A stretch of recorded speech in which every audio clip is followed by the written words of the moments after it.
Bonjour, 219, notre orgueil en Dieu. Méditons la réflexion de Paul.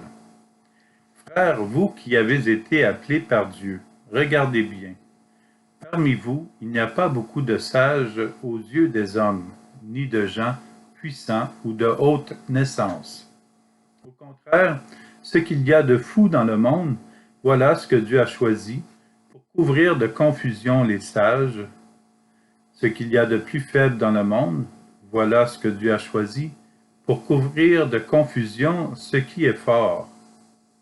Ce qui est d'origine modeste, méprisé dans le monde, ce qui n'est pas, voilà ce que Dieu a choisi pour réduire à rien ce qui est. Ainsi, aucun être de chair ne pourra s'enorgueillir devant Dieu. C'est grâce à Dieu, en effet, que vous êtes dans le Christ Jésus, lui qui est devenu pour nous sagesse venant de Dieu, justice, sanctification, rédemption. Ainsi, comme il est écrit, celui qui veut être fier, qu'il mette sa fierté dans le Seigneur. Première lettre de Paul aux Corinthiens, chapitre 1, versets 26 à 31. Paul semble avoir compris ce que c'est une personne en mission. Il ne passe pas par quatre chemins pour nous le définir en quelques mots.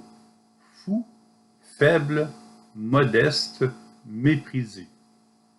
Enfin, c'est ce que Paul pense de nous. Ce n'est pas très flatteur, mais cela dépend du point de vue de la personne qui le reçoit. Pour le monde, être fou, faible, méprisé, c'est l'équivalent de nous clouer sur une croix. À leurs yeux, nous sommes pauvres. Mais lorsque nous plaçons nos faiblesses en Dieu, ce que Paul dit de nous démontre une force.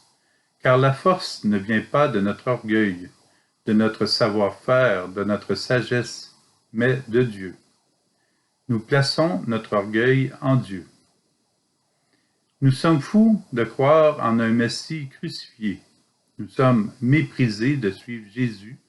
Nous sommes faibles de ne pas faire confiance. Nous sommes faibles de ne faire confiance qu'à Jésus. Nous le mentionnons dès le départ pour nous donner une idée des différentes pauvretés. Pour certaines personnes, la pauvreté est une richesse. Pour d'autres, la richesse est une pauvreté. Mais en réalité, il y a une réelle richesse et une réelle pauvreté.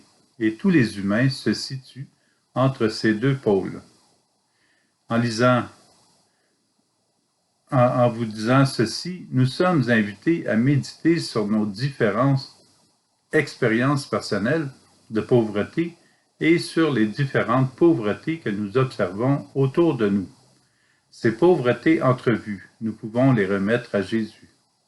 Nous serons en mission afin d'aider à améliorer la qualité de la vie des gens.